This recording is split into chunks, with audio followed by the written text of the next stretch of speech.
ಹೌದು ಸಹೋದರ, ಸಮುದ್ರದ ತೆರೆಗಳು ಉಕ್ಕುತ್ತಿವೆ. ವಾನರ ರಾಕ್ಷಸರ ಘನಘೋರವಾದ ಯುದ್ಧದಿಂದ ಲಂಕೆಯ ನೆಲವೆಲ್ಲ ರಕ್ತದಿಂದ ನೆನೆದು ಹೋಗುತ್ತದೆ. ನಾವು ಈ ಕೂಡಲೇ ಲಂಕಾ ನಗರದ ಮೇಲೆ ಆಕ್ರಮಣ ಮಾಡೋಣ. ಜೈ ಶ್ರೀರಾಮ್, ಜೈ ಶ್ರೀರಾಮ್, ಜೈ ಶ್ರೀರಾಮ್, ಜೈ ಶ್ರೀರಾಮ್. ಸ್ವಲ್ಪ ತಡೆಯಿರಿ. ನಾವು ಯುದ್ಧಕ್ಕೆ ಹೊರಡುವ ಮೊದಲು ಯುದ್ಧ ಧರ್ಮಕ್ಕೆ ಸಂಬಂಧಿಸಿದ ಒಂದು ನೀತಿಯನ್ನು ನಾವು ಪಾಲಿಸಲೇಬೇಕು. ಅದಕ್ಕಾಗಿ ಕಡೆಯ ಬಾರಿ ಕುಮಾರ ಅಂಗದನ ಮೂಲಕ ನಾವು ರಾವಣನಿಗೆ ಸಂದೇಶವನ್ನು ಕಳಿಸಬೇಕು. ಆಗಲಿ ರಾಮಚಂದ್ರ, ಅಂಗದನನ್ನು ಈಗಲೇ ಕರೆಸುತ್ತೇನೆ. ಅಂಗದನನ್ನು ಕರೆದುತ್ತಾ. ಅಮಾತ್ಯರೇ, ಆ ಹನುಮಂತ ಲಂಕೆಗೆ ಬಂದು ಬೆಂಕಿ ಹಚ್ಚಿ ಹೋದ.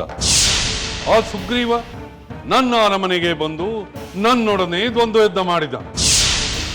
ಇವರಿಗೆಲ್ಲ ಇಷ್ಟು ಬಲ ಹೇಗೆ ಬಂತು? ಅದು ಬರಲು ಕಾರಣವೇನು? ಮಹಾಪ್ರಭು, ಆ ವಾನರ ವೀರರ ಬಗ್ಗೆ ನಮ್ಮ ಮಾತ್ಯರು ವಿವರವಾಗಿ ತಿಳಿದು ಬಂದಿದ್ದಾರೆ. ಆ ವಾನರ ಮುಖ್ಯರ ಬಲಾಬಲಗಳನ್ನು ತಿಳಿದು ನಾವು ಯುದ್ಧ ತಂತ್ರಗಳನ್ನು ರೂಪಿಸಿಕೊಳ್ಳಬೇಕು. ಹೇಳಿ ಅಮಾತ್ಯರೇ, ನಿಮಗೆ ತಿಳಿದಿರುವ ವಿಷಯವನ್ನು ವಿವರವಾಗಿ ಹೇಳಿ. ಮಹಾಪ್ರಭು, ವೃಕ್ಷಜ ರಜಸನ ಮಗನಾದ ಸುಗ್ರೀವ ದೇವೇಂದ್ರನ ಅಂಶದಿಂದ ಹುಟ್ಟಿದವನು. ಯುದ್ಧದಲ್ಲಿ ಅವನನ್ನು ಗೆಲ್ಲುವುದು ಸುಲಭವಲ್ಲ. ಗದ್ಗದನ ಮಕ್ಕಳಾದ ಜಾಂಬವಂತ, ಧೂಮ್ರ ಎಂಬುವರು ದುರ್ಜಯರು. ಕೇಸರಿ ಇಂದ್ರನ ಗುರುವಾದ ಬೃಹಸ್ಪತಿಯ ಮಗ. ಆ ಕೇಸರಿಯ ಪುತ್ರನೇ ಸುಪ್ರಸಿದ್ಧ ಹನುಮಂತ. ಅವನು ವಾಯುದೇವನ ಅಂಶದಿಂದ ಹುಟ್ಟಿದವನು. ಓಹೋ, ಅವನು ವಾಯುವಿನ ಮಗನೇ. ಅದಕ್ಕೆ ಅಷ್ಟು ಬಲಶಾಲಿ ಮತ್ತು ವೇಗಶಾಲಿ. ವಾನರ ಸೇನಾ ನಾಯಕ ಸುಷೇಣ ಯಮಧರ್ಮನ ಮಗ. ದಧಿಮುಖನೆಂಬ ವಾನರ ಆ ಚಂದ್ರನ ಮಗ. ಸುಮುಖ, ದುರ್ಮುಖ ಮತ್ತು ಮೇಘದರ್ಶಿ ಎಂಬ ಮೂವರು ವಾನರರು ಯಮನ ಮಕ್ಕಳೇ. ವಾನರ ಸೇನಾಧಿಪತಿ ನೀಲ ಅಗ್ನಿಯ ಮಗ. ಮಹಾವೀರರಾದ ಅಂಗದ ಇಂದ್ರನ ಮಗನಾದ ನಿಮಗೆ ತಿಳಿದಿರುವಂತೆ ವಾಲಿಯ ಮಗ. ಬಲವಂತರಾದ ಮೈಂದ, ದ್ವಿವಿಧರು ಅಶ್ವಿನಿ ದೇವತೆಗಳ ಮಕ್ಕಳು. ಕಾಲಯಮನಂತೆ ಪರಾಕ್ರಮಶಾಲಿಗಳಾದ ಗಜ, ಗವಯ, ಗವಾಕ್ಷ, ಶರಭ ಮತ್ತು ಗಂಧಮಾನರು ಎಂಬ 5 ಕಪಿನಾಯಕರು ಕೂಡ ಯಮರಾಜನ ಪುತ್ರರು. ಅಂದರೆ ಲಂಕೆಗೆ ಬಂದಿದ್ದ ಪ್ರಮುಖ ವಾನರ ವೀರರೆಲ್ಲ ದೇವತಾಂಶದಿಂದ ಜನಿಸಿದವರೇ? ಹೌದು ಪ್ರಭು. ಹೀಗೆ ದೇವಾಂಶದಿಂದ ಜನಿಸಿರುವ ಯುದ್ಧ ವೀರರು, ತೇಜಸ್ವಿಗಳು ಆದ ವಾನರರ ಸಂಖ್ಯೆ 10 ಕೋಟಿ. ಇನ್ನುಳಿದ ಅಪಾರ ವಾನರ ಸಂಖ್ಯೆಯನ್ನು ಲೆಕ್ಕವಿಡುವಷ್ಟು ನಾನು ಸಮರ್ಥನಲ್ಲ. ಇನ್ನು ಆ ರಾಮ ಲಕ್ಷ್ಮಣರ ಬಗ್ಗೆ ಹೇಳುವುದಾದರೆ, ಚಿಂತಿಸಬೇಡಿ, ಅದನ್ನು ಹೇಳಿಬಿಡಿ. ಆ ರಾಮನ ಪರಾಕ್ರಮಕ್ಕೆ ಸಾಟಿಯಾಗುವವರು ಈ ಭೂಮಂಡಲದಲ್ಲಿ ಯಾರೂ ಇಲ್ಲ. ಮಹಾಭಯಂಕರಾದ ವಿರಾಧ, ಕಬಂಧ ಅವನಿಂದಲೇ ಹತರಾದದ್ದು. ಜನಸ್ಥಾನದಲ್ಲಿ 14,000 ರಾಕ್ಷಸರನ್ನು ಸಂಹರಿಸಿದ್ದು ನಿಮಗೆ ಗೊತ್ತಿಲ್ಲವೇ ಪ್ರಭು? ಅದೆಲ್ಲ ಹಳೆಯ ವಿಷಯ. ಲಕ್ಷ್ಮಣನ ಬಗ್ಗೆ ಹೇಳಿ. ಲಕ್ಷ್ಮಣ ರಾಮನಷ್ಟೇ ವೀರ, ಅವನಷ್ಟೇ ಧರ್ಮಾತ್ಮ. ರಣರಂಗದಲ್ಲಿ ಆ ಲಕ್ಷ್ಮಣನನ್ನು ಎದುರಿಸಿ ನಿಲ್ಲುವುದು ಬಹಳ ಕಷ್ಟ ಪ್ರಭು. ಸಾಕಷ್ಟು ವಿಷಯ ತಿಳಿದಂತಾಯಿತು. ನೀವು ಅವರ ಶೌರ್ಯ ಸಾಹಸಗಳನ್ನು ಎಷ್ಟೇ ಬಣ್ಣಿಸಿದರೂ ನಾನು ಯಾವುದರಲ್ಲೂ ಅವರಿಗಿಂತ ಕಡಿಮೆ ಇಲ್ಲ ಎಂದೆನಿಸುತ್ತಿದೆ. ಏ ದಶಕಂಠ ರಾವಣನು ತ್ರಿಮೂರ್ತಿಗಳೇ ಎದುರಿಗೆ ಬಂದರೂ ಹಿಂಜರಿಯುವುದಿಲ್ಲ, ಹೆದರುವುದಿಲ್ಲ, ಹೆದರಿ ಹಿಂದೆ ನಡೆಯುವುದಿಲ್ಲ. ಯುದ್ಧಕ್ಕೆ ಸಿದ್ಧತೆಗಳಾಗಲಿ. ಆ ರಾಮನ ಸೈನ್ಯದ ಆಕ್ರಮಣವನ್ನು ತಡೆಯಲು ಸನ್ನದ್ಧರಾಗಿ.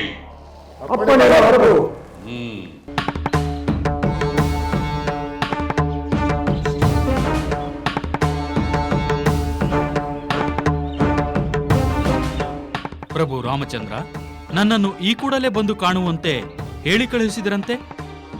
ಹೇಳಿ ಪ್ರಭು, ನನ್ನಿಂದೇನಾಗಬೇಕು?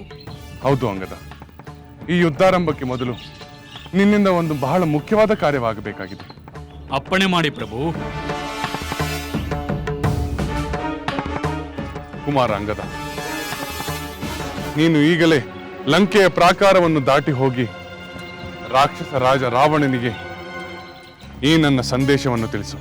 ಖಂಡಿತ ತಿಳಿಸುತ್ತೇನೆ. ಹೇಳು ರಾಮಚಂದ್ರ. ನಿನ್ನ ತೇಜಸ್ಸನ್ನು ಕಳೆದುಕೊಂಡು, ಐಶ್ವರ್ಯ ವೈಭವಗಳನ್ನು ಕಳೆದುಕೊಂಡು ಮರಣಕ್ಕೆ ಹಾತೊರೆಯುತ್ತಿರುವ ಎಲ್ಲವೋ ರಾಕ್ಷಸ ರಾಜ ರಾವಣ, ನೀನು ದೇವತೆಗಳಿಗೆ, ಸಾತ್ವಿಕರಿಗೆ, ಋಷಿಗಳಿಗೆ, ಯಕ್ಷ ಗಂಧರ್ವರಿಗೆ, ಅಪ್ಸರೆಯರಿಗೆ ಹಲವು ಅಪರಾಧಗಳನ್ನು ಮಾಡಿರುವೆ. ಆ ಪಾಪದ ದುಷ್ಟ ಫಲಗಳನ್ನು ಅನುಭವಿಸುವ ಸಮಯ ಈಗ ಬಂದಿದೆ. ಬ್ರಹ್ಮದೇವನ ವರದಿಂದ ನೀನು ಪಡೆದಿರುವ ಅಹಂಕಾರಗಳು, ದರ್ಪ ಇಷ್ಟರಲ್ಲಿ ಅಡಗಿ ಹೋಗುತ್ತದೆ. ಆದ್ದರಿಂದ ವಿವೇಕಿಯಾಗಿ ನೀನು ಶರಣಾಗು. ಅವನು ಶರಣಾಗುವುದಿಲ್ಲವೆಂದರೆ ಏನು ಹೇಳಲಿ ಪ್ರಭು? ಎಲ್ಲವೋ ರಾವಣ, ನಾನು ಅಪರಾಧಿಗಳಿಗೆ ಶಿಕ್ಷೆ ಕೊಡುವ ಅಧಿಕಾರವನ್ನು ಹೊಂದಿದ್ದೇನೆ. ನನ್ನ ಸೀತೆಯನ್ನು ಅಪಹರಿಸಿ ನೀನು ಮಾಡಿದ ಅಪರಾಧಕ್ಕೆ ಶಿಕ್ಷೆ ಕೊಡಲು ನಾನು ಲಂಕಾ ದ್ವಾರದಲ್ಲಿ ನಿಂತಿದ್ದೇನೆ. ನೀನು ನನ್ನೊಂದಿಗೆ ಯುದ್ಧ ಮಾಡಿ ಗತಪ್ರಾಣನಾಗುತ್ತೀಯ. ಕೆಲವೋ ದುಷ್ಟ ರಾಕ್ಷಸ, ನಿನ್ನ ಯಾವ ಬಲ ಪರಾಕ್ರಮಗಳನ್ನು ಪ್ರಯೋಗಿಸಿ ನನ್ನ ಸೀತೆಯನ್ನು ಅಪಹರಿಸಿದೆಯೋ ಆ ಬಲ ಪರಾಕ್ರಮಗಳನ್ನು ಈ ಯುದ್ಧದಲ್ಲಿ ತೋರಿಸಿ. ಇಷ್ಟು ಹೇಳಿದರೆ ಸಾಕೆ ರಾಮಚಂದ್ರ. ಇನ್ನೊಂದು ವಿಚಾರವಿದೆ ಅಂಗದ. ರಾಕ್ಷಸ ಶ್ರೇಷ್ಠನಾದ ಧರ್ಮಾತ್ಮ ವಿಭೀಷಣ ನಮ್ಮೊಡನಿದ್ದಾನೆ. ನಿಷ್ಕಂಟಕವಾದ ಲಂಕೆಯ ರಾಜ್ಯಲಕ್ಷ್ಮಿಯನ್ನು ಅವನು ಪಡೆದುಕೊಳ್ಳುತ್ತಾನೆ.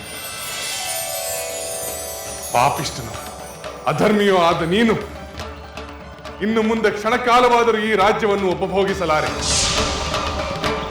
ನೆನಪಿರಲಿ, ನೀನು ಪಕ್ಷಿ ರೂಪ ತಾಳಿ ಹಾರಿ ಹೋದರೂ ನನ್ನ ಬಾಣಗಳಿಂದ ತಪ್ಪಿಸಿಕೊಳ್ಳಲಾರೆ. ಆಗಲಿ ಪ್ರಭು, ಇದೆಲ್ಲವನ್ನೂ ತಿಳಿಸುತ್ತೇನೆ.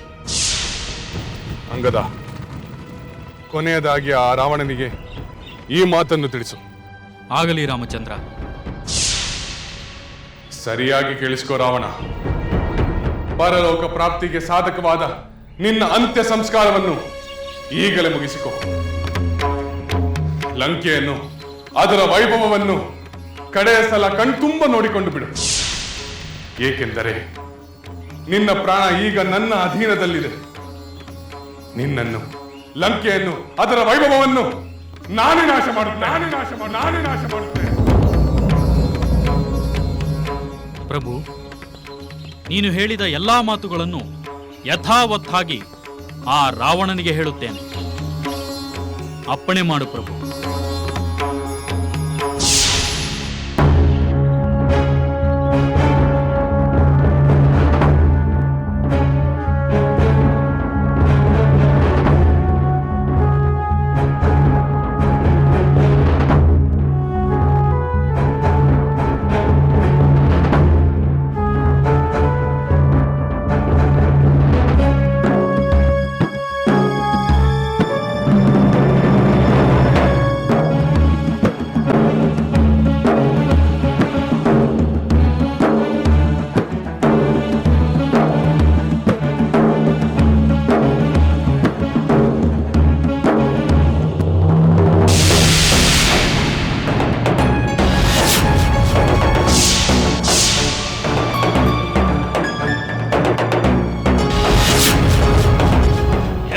ರಾವಣೇಶ್ವರ,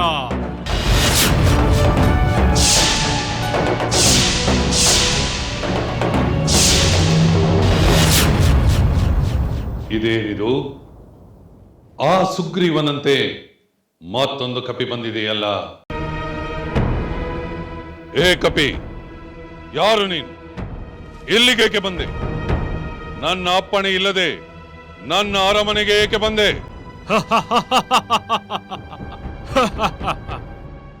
ಏ ರಾವಣ, ನಮ್ಮ ವಾನರ ಶ್ರೇಷ್ಠ ಹನುಮಂತ ಇಲ್ಲಿಗೆ ಬಂದಾಗ ಯಾರ ಅಪ್ಪಣೆಯನ್ನು ಪಡೆಯಲಿಲ್ಲ. ನಮ್ಮ ವಾನರ ರಾಜ ಸುಗ್ರೀವ ಈ ಅರಮನೆಗೆ ಬಂದಾಗ ಯಾರ ಅಪ್ಪಣೆಗೂ ಕಾಯಲಿಲ್ಲ. ಈಗ ನಾನು ಯಾರ ಅನುಮತಿಗೂ ಲೆಕ್ಕಿಸದೆ ಇಲ್ಲಿಗೆ ಬಂದಿದ್ದೇನೆ. ನೀನು ನನ್ನನ್ನು ಏನು ಮಾಡಲು ಸಾಧ್ಯವಿಲ್ಲ. ಕಾಪಿಯೇ, ನಿನ್ನ ಒಣ ಹೆಮ್ಮೆಯನ್ನು ಸಾಕು ಮಾಡು. ಮೊದಲು ನೀನು ಯಾರೆಂದು ಹೇಳು. ಹೇಳುತ್ತೇನೆ ರಾವಣ, ಖಂಡಿತ ಹೇಳುತ್ತೇನೆ. ಅತಿ ಕಠಿಣವಾದ ಕಾರ್ಯವನ್ನ ಅತಿ ಸುಲಭವಾಗಿ ಸಾಧಿಸಬಲ್ಲ ಕೌಸಲ ರಾಜ ಶ್ರೀರಾಮನ ದೂತ ನಾನು. ವಾನರ ಶ್ರೇಷ್ಠ ವಾಲಿಯ ಪುತ್ರ ಅಂಗದ. ಶ್ರೀರಾಮನು ನಿನಗೆ ಸಂದೇಶವನ್ನು ಕಳುಹಿಸಿದ್ದಾನೆ. ಓಹೋ, ಸಂದೇಶವನ್ನು ತಂದಿರುವ ದೂತನು ನೀನು? ಆ ಸಂದೇಶವೇನೆಂದು ಹೇಳಿ ಬೇಗನೆ ತೊಲಗೋ. ಹೇಳುತ್ತೇನೆ. ಗೆಲವೋ ರಾವಣ, ನಾನು ಅಪರಾಧಿಗಳಿಗೆ ಶಿಕ್ಷೆ ಕೊಡುವ ಅಧಿಕಾರವನ್ನು ಹೊಂದಿದ್ದೇನೆ. ನನ್ನ ಸೀತೆಯನ್ನು ಅಪಹರಿಸಿ ನೀನು ಮಾಡಿದ ಅಪರಾಧಕ್ಕೆ ಶಿಕ್ಷೆ ಕೊಡಲು ನಾನು ಲಂಕಾ ದ್ವಾರದಲ್ಲಿ ನಿಂತಿದ್ದೇನೆ. ನೀನು ನನ್ನೊಂದಿಗೆ ಯುದ್ಧ ಮಾಡಿ ಗತಪ್ರಾಣನಾಗುತ್ತೀಯ. ಗೆಲವೋ ದುಷ್ಟ ರಾಕ್ಷಸ, ನಿನ್ನ ಯಾವ ಬಲ ಪರಾಕ್ರಮಗಳನ್ನು ಪ್ರಯೋಗಿಸಿ ನನ್ನ ಸೀತೆಯನ್ನು ಅಪಹರಿಸಿದೆಯೋ ಆ ಬಲ ಪರಾಕ್ರಮಗಳನ್ನು ಈ ಯುದ್ಧದಲ್ಲಿ ತೋರಿಸಿ. ರಾಕ್ಷಸ ಶ್ರೇಷ್ಠನಾದ ಧರ್ಮಾತ್ಮ ವಿಭೀಷಣ ನಮ್ಮೊಡನಿದ್ದಾನೆ. ನಿಷ್ಕಂಟಕವಾದ ಲಂಕೆಯ ರಾಜ್ಯಲಕ್ಷ್ಮಿಯನ್ನು ಅವನು ಪಡೆದುಕೊಳ್ಳುತ್ತಾನೆ.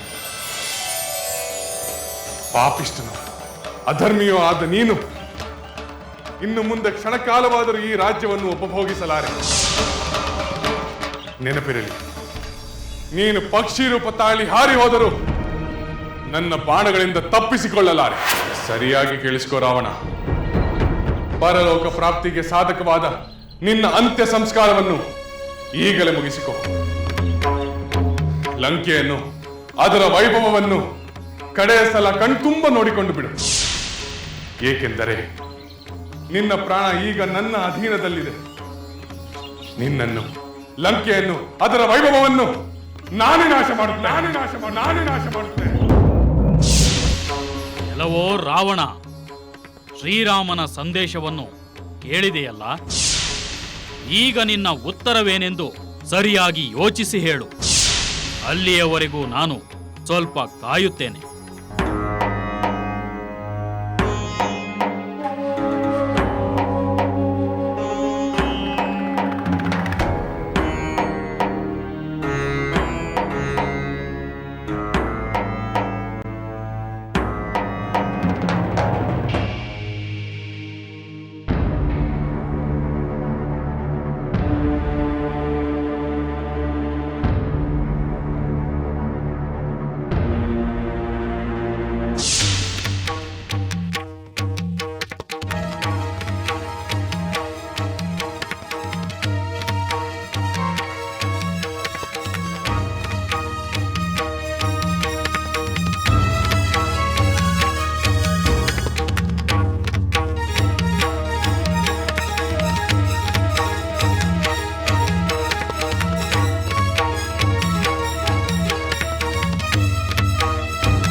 ರಾಮಚಂದ್ರ, ಯುವರಾಜ ಅಂಗದನನ್ನು ಸಂದೇಶದೊಂದಿಗೆ ರಾವಣನ ಬಳಿಗೆ ಕಳಿಸಿರುವುದೇನೋ ಸರಿ.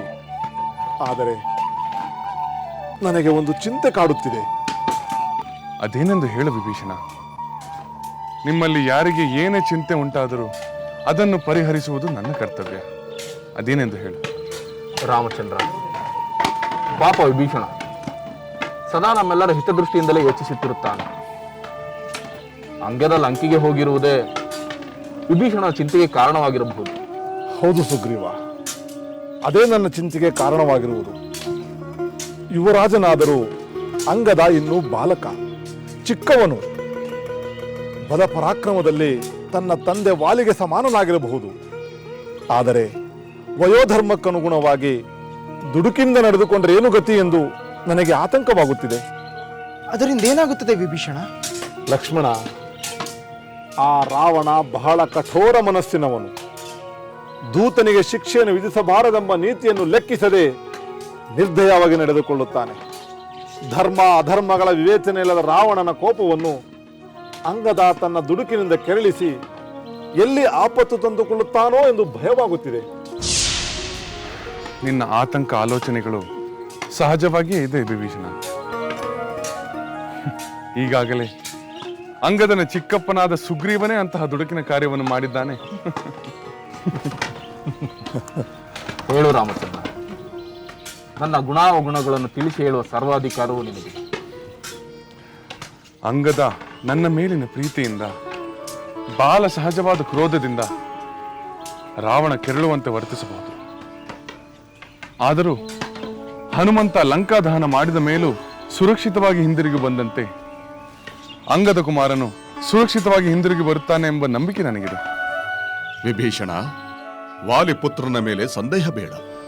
ಅವನ ಪರಾಕ್ರಮದ ಬಗ್ಗೆ ಸಂಶಯವೂ ಬೇಡ.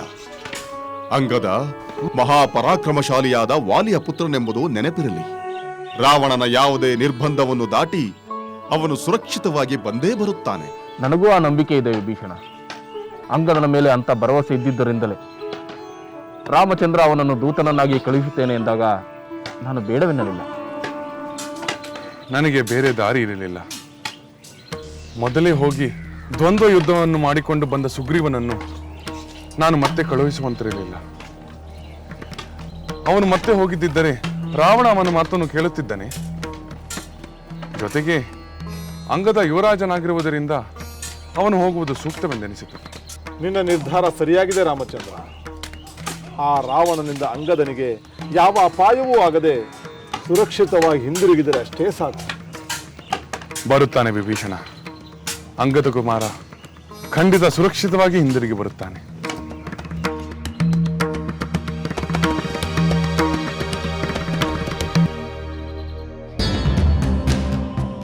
ಏ ರಾವಣೇಶ್ವರ, ಹೊತ್ತಾಯಿತು.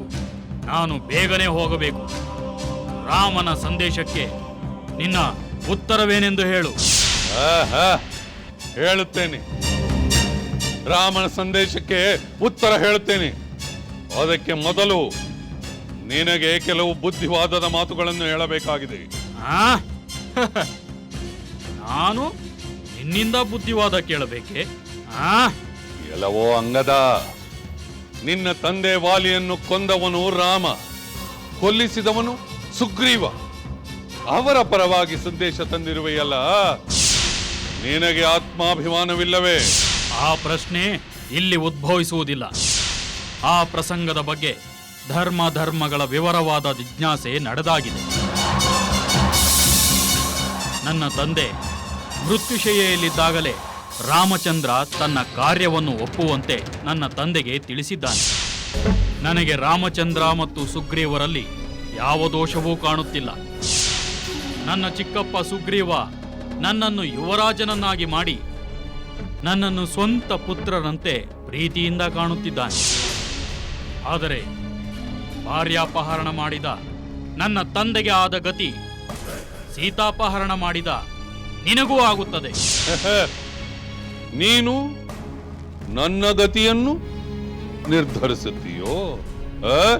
ನಾನಲ್ಲ, ನಿನ್ನ ಪಾಪ ಕಾರ್ಯವೇ ನಿನ್ನ ದುರ್ಗತಿಯನ್ನು ಸ್ವಾಗತಿಸುತ್ತಿದೆ. ಬಾಯ್ ಮುಚ್ಚು. ಮಾನ ಬಂದಂತೆ ಮಾತನಾಡಬೇಡ. ಎಲ್ಲವೋ ದುಷ್ಟ, ನೀನು ಮಾತನಾಡಬೇಡ.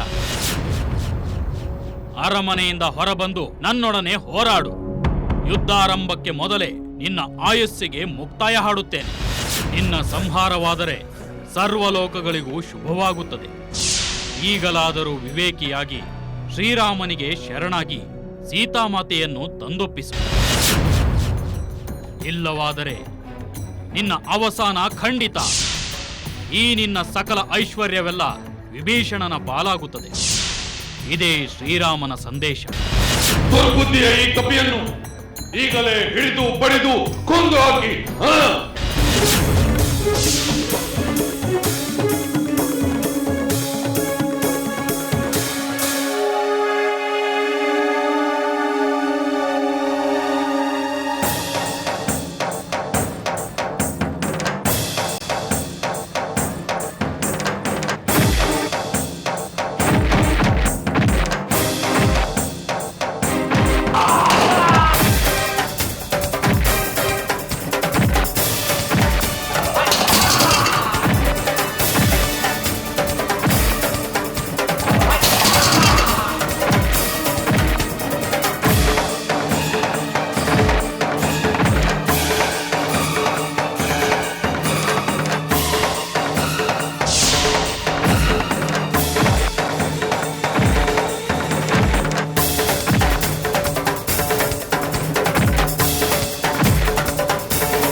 ಗ್ರಹಣ ಹಿಡಿದಿ ರವಿಯ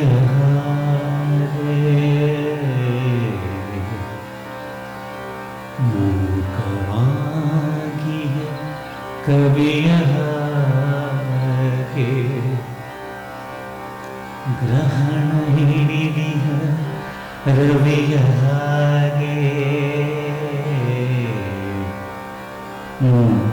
ಮೂಕವಾಗಿಯ ಕವಿಯ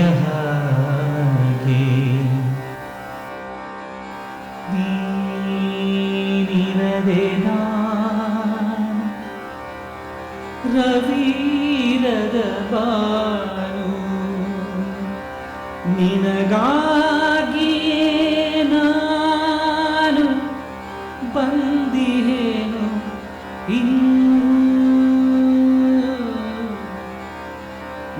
ನೀನಿರದೆ ನಾನು ರವೀರದ ಬಾನು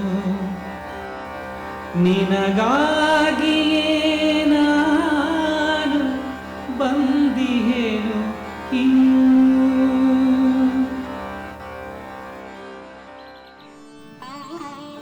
ಜಿಂಕೆಯ ಕಣ್ಣುಗಳಂತೆ ಸುಂದರವಾದ ಕಣ್ಣುಗಳನ್ನುಳ್ಳ ನನ್ನ ಸೀತೆ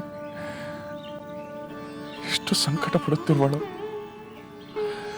ಆ ದುಷ್ಟ ರಾಕ್ಷಸಿಯರಿಂದ ಎಷ್ಟು ನೋವು ಅನುಭವಿಸುತ್ತಿರುತ್ತಾಳೋ.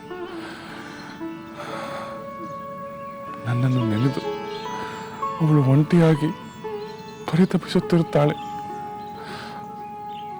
ಸದಾ ದುಃಖ ಪೀಡಿತಳಾಗಿ ನೆಲದ ಮೇಲೆ ಎಷ್ಟು ಕೃಶಳಾಗಿರುತ್ತಾಳೋ ಏನೋ ಸೀತೆ. ಅಯ್ಯೋ ಅಯ್ಯೋ. ಕ್ಷಣ ಕ್ಷಣವೂ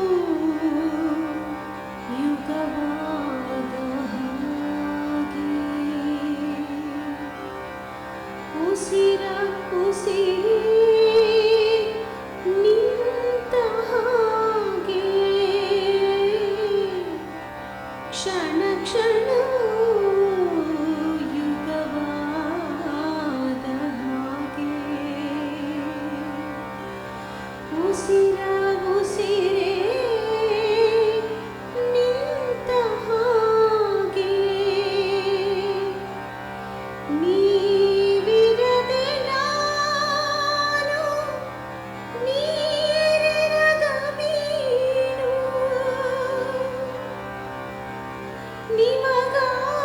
ನಿಮಗಾಗಿಯೇ ನಾನು ಬದುಕಿರುವೆನು ಇನ್ನೂ ನೀವಿರದೆ ನಾನು ನೀರಿರದ ಮೀನು ನಿಮಗಾಗಿಯೇ ನಾನು ಬದುಕಿರುವೆನು ಇನ್ನೂ ನಿಮಗಾಗಿಯೇ ನಾನು ಬದುಕಿರುವೆನು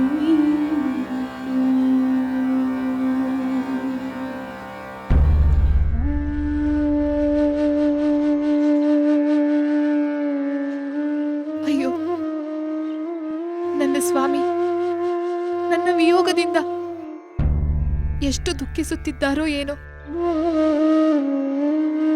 ನನ್ನನ್ನು ಈ ದುಷ್ಟ ರಾಕ್ಷಸರಿಂದ ಬಿಡಿಸಲು ಎಷ್ಟು ಕಷ್ಟಪಡುತ್ತಿದ್ದಾರೋ ಏನೋ. ನನ್ನ ಕಾರಣದಿಂದಲೇ ನನ್ನ ಸ್ವಾಮಿಗೆ ಅಪರಿಮಿತವಾದ ದುಃಖ ಪ್ರಾಪ್ತವಾಯಿತಲ್ಲ. ನನ್ನಂತ ನತದೃಷ್ಟೆ ಬೇರೆ ಯಾರೂ ಇರಲು ಸಾಧ್ಯವಿಲ್ಲ.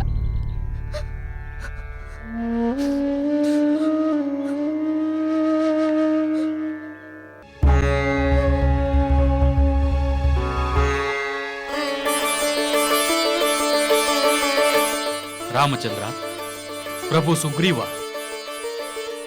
ಮತ್ತು ಎಲ್ಲರಿಗೂ ನನ್ನ ಪ್ರಣಾಮಗಳು.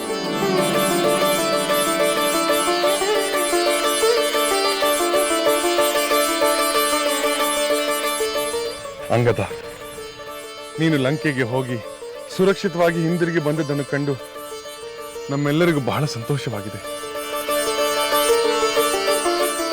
ಕುತಂತ್ರಿಯು ಕೋಪಿಷ್ಠನೂ ಆದ ರಾವಣನಿಂದ ನಿನಗೆ ಅಪಾಯ ಸಂಭವಿಸುವುದೋ ಎಂದು ವಿಭೀಷಣ ಆತಂಕಗೊಂಡಿದ್ದ. ನಿನಗೆ ಆ ರಾವಣನಿಂದ ಯಾವ ತೊಂದರೆಯೂ ಉಂಟಾಗಲಿಲ್ಲವಷ್ಟೇ. ರಾಮಚಂದ್ರ, ನೀನು ಹೇಳಿದ ಸಂದೇಶಗಳನ್ನೆಲ್ಲ ಯಥಾವತ್ತಾಗಿ ಆ ರಾವಣನಿಗೆ ಹೇಳಿದೆ. ಉದ್ದಟತನ ತೋರಿದರೆ ಪ್ರಾಣ ಸಹಿತ ಉಳಿಯುವುದಿಲ್ಲವೆಂದು ಹೇಳಿದೆ.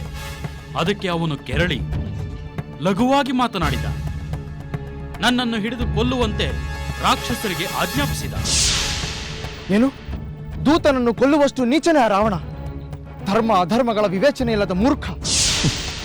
ಇದರಲ್ಲಿ ಸಂದೇಹವೇ ಇಲ್ಲ ಲಕ್ಷ್ಮಣ. ರಾವಣ ನನ್ನ ಸಹೋದರ. ಅವನ ಗುಣಾವಗುಣಗಳು ನನಗಿಂತ ಚೆನ್ನಾಗಿ ಬೇರೆ ಯಾರಿಗೆ ತಾನೇ ಗೊತ್ತಿರುವುದಕ್ಕೆ ಸಾಧ್ಯ? ಅವನು ತನ್ನ ಕಾರ್ಯ ಸಾಧನೆಗಾಗಿ ನ್ಯಾಯ, ನೀತಿ, ಧರ್ಮ ಯಾವುದನ್ನೂ ಲೆಕ್ಕಿಸುವುದಿಲ್ಲ. ಅವನಿಗೆ ತನ್ನ ಸ್ವಾರ್ಥವೇ ಪ್ರಧಾನ. ಅಂಗದ, ನೀನು ಶ್ರೀರಾಮನ ಸಂದೇಶವನ್ನು ಸಂಪೂರ್ಣವಾಗಿ ತಿಳಿಸಿದೆಯಾ? ಒಂದಿಷ್ಟೂ ಬಿಡದೆ ವಿವರವಾಗಿ ಹೇಳಿದ್ದೇನೆ ಚಿಕ್ಕಪ್ಪ. ಅದನ್ನೆಲ್ಲ ಕೇಳಿದ ಮೇಲೇನೆ ಅವನು ಆಕ್ರೋಶಗೊಂಡು ನನ್ನನ್ನು ಕೊಲ್ಲಲು ಆಜ್ಞಾಪಿಸಿದ್ದು. ಅಂಗದ, ನೀನು ಅಲ್ಲಿಂದ ಹೇಗೆ ಪಾರಾಗಿ ಬಂದೆ? ರಾಮಚಂದ್ರ, ದೂತನನ್ನು ಕೊಲ್ಲಲು ಮುಂದಾದಾಗ ಅವನ ದುಷ್ಟತನವನ್ನು ಕಂಡು ನನಗೂ ಕೋಪ ಬಂತು. ಅದೇ ರಾವಣನ ದೂತರನ್ನು ನೀನು ಕ್ಷಮಿಸಿ ಬಿಟ್ಟು ಕಳಿಸಿದ್ದು ನನ್ನ ನೆನಪಿಗೆ ಬಂತು. ದುರ್ಗುಣಗಳೇ ತುಂಬಿರುವ ಅವನಲ್ಲಿ ಅಂಥ ಒಳ್ಳೆಯ ಗುಣಗಳು ಇರಲು ಸಾಧ್ಯವೇ? ಹನುಮಂತ ಲಂಕಾದಹನದಿಂದ ಅವಾಂತರ ಮಾಡಿ ಬಂದದ್ದು ನೆನಪಾಗಿ ನಾನು ಅವನಿಗೆ ಸಾಕಷ್ಟು ಹಾನಿ ಮಾಡಿ ಅವನ ರಾಕ್ಷಸ ಭಟರನ್ನು ಬಡಿದುರುಳಿಸಿ ತಪ್ಪಿಸಿಕೊಂಡು ಬಂದೆ. ಬಲೆ ಅಂಗದ, ಒಳ್ಳೆಯ ಕೆಲಸವನ್ನೇ ಮಾಡಿದೆ. ವಾನರ ವೀರರ ಬಲವೆಷ್ಟೆಂಬುದನ್ನು ನನ್ನಂತೆ ಹನುಮಂತನಂತೆ ಆ ದುಷ್ಟ ರಾವಣನಿಗೆ ತೋರಿಸಿ ಬಂದೆ. ರಾಮಚಂದ್ರ, ಶತ್ರುವಿಗೆ ಸಂದೇಶ ಕಳಿಸುವ ರಾಜನೀತಿಯು ಮುಗಿದಂತಾಯಿತು. ಯುದ್ಧಾರಂಭಕ್ಕೆ ಮುನ್ನ ಬೇರೆ ಯಾವುದಾದ್ರೂ ಕಾರ್ಯವಿದೆಯೇ? ಇಲ್ಲ ಸುಗ್ರೀವ, ಇನ್ನು ಯಾವ ಕಾರ್ಯವೂ ಉಳಿದಿಲ್ಲ. ರಾವಣನ ವರ್ತನೆಯಿಂದ ಅವನಿಗೆ ಸಂಧಾನವೇ ಬೇಕಿಲ್ಲವೆಂದು ಸ್ಪಷ್ಟವಾಯಿತು. ತಾನಾಗಿ ಸೀತೆಯನ್ನು ತಂದೊಪ್ಪಿಸುವುದಿಲ್ಲವೆಂದು ಖಚಿತವಾಯಿತು. ಇನ್ನು ಆ ರಾವಣ ಉಳಿಯಬಾರದು. ನನ್ನ ಸೀತೆಯ ದುಃಖ ಬೇಗನೆ ಕೊನೆಯಾಗಬೇಕು. ನಮ್ಮ ವಾನರ ಸೈನ್ಯ ಲಂಕೆಯ ಕೋಟೆಯನ್ನು ಮುತ್ತಲಿ, ಮಹಾದ್ವಾರವನ್ನು ಭಗ್ನಗೊಳಿಸಲಿ, ರಾಕ್ಷಸರನ್ನು ಮರ್ದಿಸಲಿ. ಜೈ ಶ್ರೀರಾಮ್! ಜೈ ಶ್ರೀರಾಮ್! ಜೈ ಶ್ರೀರಾಮ್! ಜೈ ಶ್ರೀರಾಮ್! ಜೈ ಶ್ರೀರಾಮ್! ಜೈ ಶ್ರೀರಾಮ್! ಜೈ ಶ್ರೀರಾಮ್! ಜೈ ಶ್ರೀರಾಮ್!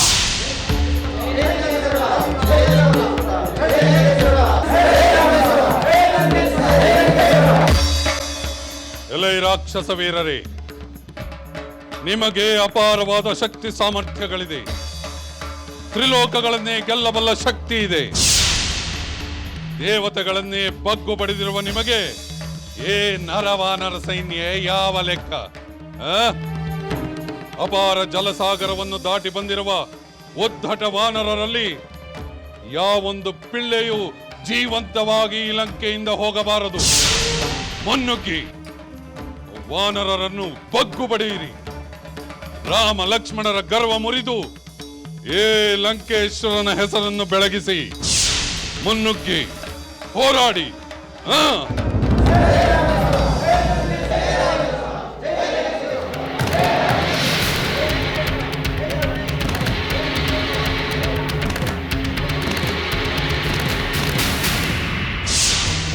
ಪ್ರಿಯ ಮಿತ್ರ ಬಾಂಧವರೇ, ವಾನರ ವೀರರೇ, ಅಧರ್ಮ ಅನ್ಯಾಯದ ವಿರುದ್ಧ ಹೋರಾಡಲು ನನ್ನೊಂದಿಗೆ ಕೈ ಜೋಡಿಸಿ ಸನ್ನದ್ಧರಾಗಿರುವ ನಿಮ್ಮೆಲ್ಲರಿಗೂ ನನ್ನ ಅನಂತ ವಂದನೆಗಳು. ಮಿತ್ರರೇ, ಈ ಕ್ಷಣದಿಂದಲೇ ಆರಂಭವಾಗಲಿ ದುಷ್ಟ ಶಿಕ್ಷದ ಪವಿತ್ರ ಕಾರ್ಯಕ್ಕೆ ನಿಮ್ಮ ಸರ್ವಶಕ್ತಿ ಪರಾಕ್ರಮಗಳನ್ನು ವಿನಿಯೋಗಿಸಿ. ಅಧರ್ಮಿಯು ಅನೀತಿವಂತನೂ ಆದ ರಾವಣನಿಂದ ಈ ಲಂಕೆ ಮುಕ್ತವಾಗಲಿ. ಧರ್ಮಯುದ್ಧ ಆರಂಭವಾಗಲಿ. ಜೈ ಶ್ರೀರಾಮ್! ಜೈ ಶ್ರೀರಾಮ್! ಜೈ ಶ್ರೀರಾಮ್! ಜೈ ಶ್ರೀರಾಮ್!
प्रभु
ಅಮಾತ್ಯರೇ, ಇದುವರೆವಿಗೂ ಲಂಕೆಯಲ್ಲಿ ಬೀಡು ಬಿಟ್ಟಿದ್ದ ವಾನರ ಸೈನ್ಯ ಈಗ ಲಂಕೆಯ ಬಲಾಢ್ಯ ಕೋಟೆಯ ದ್ವಾರವನ್ನು ಗೋಡೆಯನ್ನು ಪುಡಿ ಪುಡಿ ಮಾಡಿ ಒಳಗೆ ನುಗ್ಗುತ್ತಿದ್ದಾರೆ.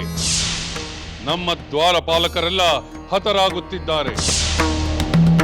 ನಾನು ನಿಕೃಷ್ಟವೆಂದು ತಿಳಿದಿದ್ದ ವಾನರರು ಇಷ್ಟೊಂದು ಬಲಾಢ್ಯರೆಂದು ನನಗೆ ತಿಳಿಯುತ್ತಿಲ್ಲ. ಪ್ರಹಸ್ತ, ಆ ವಾನರರ ಕುಲ ನಾಶವಾಗಬೇಕು, ಲಂಕೆಯ ರಕ್ಷಣೆಯಾಗಬೇಕು. ಅದಕ್ಕೆ ಏನು ಮಾಡುವುದು ಎಂಬ ನಿರ್ಧಾರವನ್ನು ನಾವು ಮಾಡಬೇಕು. ಪ್ರಭು, ನಾವು ಮೊದಲೇ ಆಲೋಚಿಸಿದಂತೆ ನಮ್ಮ ಕೋಟೆಯ ದ್ವಾರಗಳ ರಕ್ಷಣೆಗೆ ಸಮರ್ಥರಾದ ರಾಕ್ಷಸ ವೀರರನ್ನೇ ನೇಮಿಸಿದ್ದೆವು. ಅವರೂ ತಮ್ಮ ಶಕ್ತಿ ಮೀರಿ ದ್ವಾರಗಳ ರಕ್ಷಣೆಗೆ ಪ್ರಯತ್ನಿಸಿದರು ಪ್ರಭು. ಆದರೆ ಅವರನ್ನೆಲ್ಲ ವಾನರರು ಕೊಂದಿದ್ದಾರೆ, ದ್ವಾರಗಳನ್ನು ಧ್ವಂಸ ಮಾಡಿದ್ದಾರೆ. ಅಲ್ಲದೆ ಈ ದಶಕಂಠ ರಾವಣನ ಆತ್ಮಾಭಿಮಾನಕ್ಕೆ ಪೆಟ್ಟು ಕೊಟ್ಟಿದ್ದಾರೆ. ನಾನಿದನ್ನು ಸಹಿಸುವುದಿಲ್ಲ. ಆ ವಾನರ ಕುಲವೇ ಸಮುದ್ರದಲ್ಲಿ ಮುಳುಗಿ ಸಾಯಬೇಕು. ಅದಕ್ಕೇನು ಮಾಡುತ್ತೀರಾ ಹೇಳಿ? ಮಹಾಪ್ರಭು, ನೀವು ಚಿಂತಿಸಬೇಡಿ. ನಾವು ಇನ್ನಷ್ಟು ಬಲಿಷ್ಠ ರಾಕ್ಷಸ ಸೈನ್ಯದೊಂದಿಗೆ ಹೋಗಿ ಆ ವಾನರರನ್ನು ಹಿಮ್ಮೆಟ್ಟಿಸುತ್ತೇವೆ. ಅವರ ಆರಂಭದ ಉಬ್ಬರವನ್ನು ಬೇಗನೆ ಅಡಗಿಸುತ್ತೇವೆ. ಹೌದು ಪ್ರಭು, ಆ ವಾನರರು ಅಲ್ಪರೆಂದು ಭಾವಿಸಿದ್ದು ನಮ್ಮದೇ ತಪ್ಪಾಯಿತು. ಇನ್ನು ನಾವು ಸುಮ್ಮನಿರುವಂತಿಲ್ಲ. ನಮ್ಮ ಬಲ ಪ್ರಯೋಗದಿಂದ ಆ ವಾನರರು ಹುಟ್ಟಡಗಿಸಲೇಬೇಕು. ಅತ್ಯಂತ ಪರಾಕ್ರಮಶಾಲಿಗಳಾದ ನಮ್ಮ ರಾಕ್ಷಸ ವೀರರು ಇನ್ನು ಮುಂದೆ ಆ ವಾನರರನ್ನು ಹೊಡೆದಟ್ಟುತ್ತಾರೆ ಪ್ರಭು. ಆಗಲಿ, ನಮ್ಮ ಬಲವನ್ನೆಲ್ಲ ಕ್ರೋಢೀಕರಿಸಿ ಯಕ್ಕಶ್ಚಿತ್ ಕಪಿ ಸೈನ್ಯದೆದುರು ನಮ್ಮ ಸೈನ್ಯ ಸೋಲದಂತೆ ನೋಡಿಕೊಳ್ಳಿ. ಆ ವಾನರ ಸೈನ್ಯದ ಒಂದೇ ಒಂದು ಕಪಿಯು ಈ ಲಂಕೆಯ ನೆಲದ ಮೇಲಿರಬಾರದು. ಹಾಗೆ ನಾನು ರಣರಂಗಕ್ಕೆ ಬರುವಂತ ಪ್ರಸಂಗವನ್ನು ಮಾಡಬೇಡಿ. ಹಾಗೆಯೇ ಆಗಲಿ ಪ್ರಭು. ನೀವೇಕೆ ರಣರಂಗಕ್ಕೆ ಬರಬೇಕು? ನಿಮ್ಮ ಪರವಾಗಿ ನಾವು ಸಮಸ್ತ ರಾಕ್ಷಸ ವೀರರು ಹೋರಾಡುತ್ತೇವೆ. ಬೇಗನೆ ಜಯಗಳಿಸುತ್ತೇವೆ ಪ್ರಭು. ನೀವು ನಿಶ್ಚಿಂತರಾಗಿರಿ. ಆಗಲಿ, ಆ ವಾನರರು ಪಲಾಯನ ಮಾಡಿದರು, ನಮಗೆ ಜಯ ಲಭಿಸಿತು ಎಂಬ ಆನಂದದ ಸುದ್ದಿಯನ್ನು ಬಹು ಬೇಗ ನಿಮ್ಮಿಂದ ಕೇಳಲು ಬಯಸುತ್ತೇನೆ. ಹೊರಡಿ, ಹೋರಾಡಿ.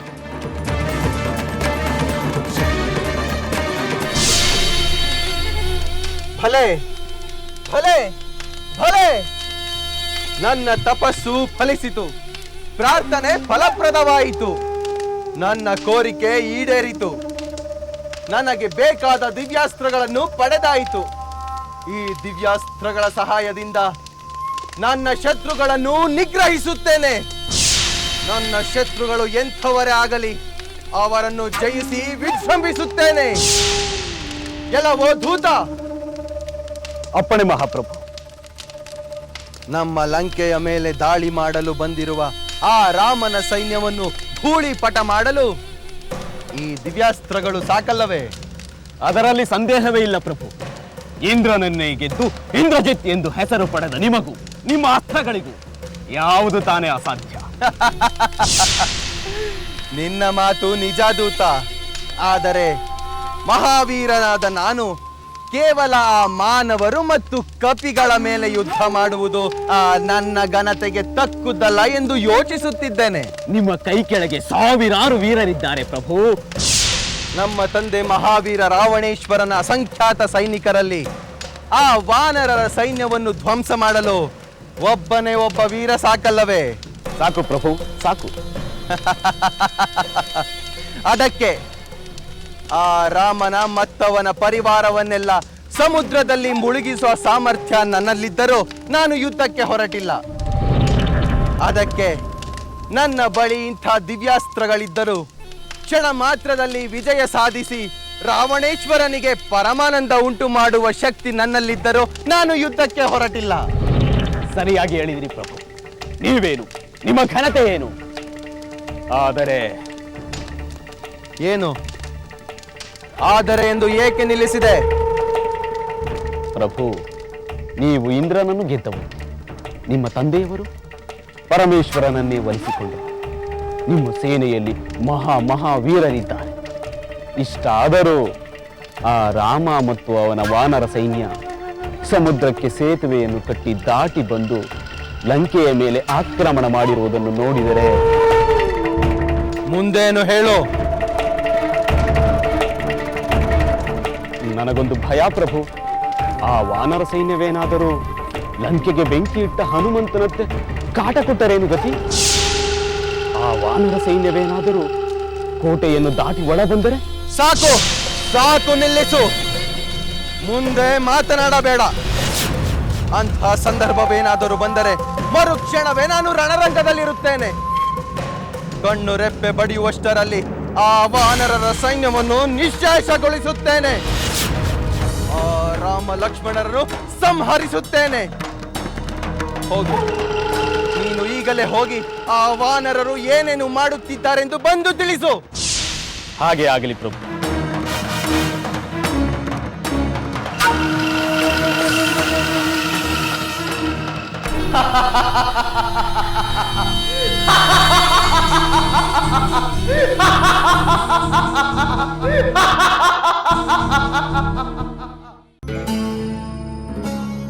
ಪ್ರಿಯ ವಾನರ ವೀರರೇ, ಲಂಕೆಯ ಕೋಟೆಯ ಮೇಲಿನ ದಾಳಿಯಲ್ಲಿ ಯಶಸ್ವಿಯಾದ ನಿಮಗೆಲ್ಲ ನನ್ನ ಅಭಿನಂದನೆಗಳು. ಈ ಆತ್ಮವಿಶ್ವಾಸದ ಜೊತೆಗೆ ನಾವು ಎಚ್ಚರಿಕೆಯಿಂದ ಮುಂದೆ ಹೆಜ್ಜೆ ಇಡಬೇಕೆಂಬುದನ್ನು ನಾವು ಮರೆಯಬಾರದು. ಮಿತ್ರ ಸುಷೇಣ, ನನ್ನ ಮಾತು ಸರಿಯಲ್ಲವೇ? ಖಂಡಿತ ರಾಮಚಂದ್ರ, ಅದರಲ್ಲಿ ಅನುಮಾನವೇ ಇಲ್ಲ. ಅತಿ ಆತ್ಮವಿಶ್ವಾಸ ಯಾವಾಗಲೂ ಅಪಾಯಕಾರಿ. ನಾವು ಕಿಂಚಿತ್ತು ಮೈಮರೆತರೂ ದೊಡ್ಡ ದೌರ್ಬಲ್ಯವಾಗುತ್ತದೆ. ಅದು ಶತ್ರುಗಳಿಗೆ ಅನುಕೂಲಕರವಾಗುತ್ತದೆ. ನಿನ್ನ ಮಾತು ಉಚಿತವಾಗಿದೆ ಸುಷೇಣ. ಹಿರಿಯನಾದ ನಮ್ಮ ಸುಗ್ರೀವನ ಮಾವನಾದ ನಿನ್ನ ಅನುಭವದ ಮಾತುಗಳು ನಮಗೆ ಅಮೂಲ್ಯ. ಹಾಗೆ ಹಿರಿಯನಾದ ಜಾಂಬವಂತನು ತನ್ನ ಅಭಿಪ್ರಾಯವನ್ನು ತಿಳಿಸಬಹುದು. ರಾಮಚಂದ್ರ ಪ್ರಭು, ನಿನ್ನ ಬಾಣಗಳಷ್ಟೇ ನಿಖರವಾದ ನಿನ್ನ ಮಾತುಗಳನ್ನು ಕೇಳಿದ ಮೇಲೆ ನಾನು ಹೇಳುವುದೇನಿದೆ? ರಾಜನೀತಿಯಲ್ಲಾಗಲಿ ಯುದ್ಧ ತಂತ್ರದಲ್ಲಾಗಲಿ ನಿನಗೆ ಸಮನಾರು. ಎಷ್ಟೇ ವೀರನಾದರೂ ಅವನು ಯುದ್ಧ ಸಮಯದಲ್ಲಿ ಅತ್ಯಂತ ಎಚ್ಚರದಿಂದಿರಬೇಕೆಂಬ ನಿನ್ನ ಮಾತು ಮತ್ತು ಸುಷೇನನ ಮಾತು ಬಹಳ ಸಮಯೋಚಿತವಾಗಿದೆ. ಸುಗ್ರೀವ, ಏನನ್ನು ಯೋಚಿಸುತ್ತಿರುವೆ? ನಿನ್ನ ಅಭಿಪ್ರಾಯವೇನು?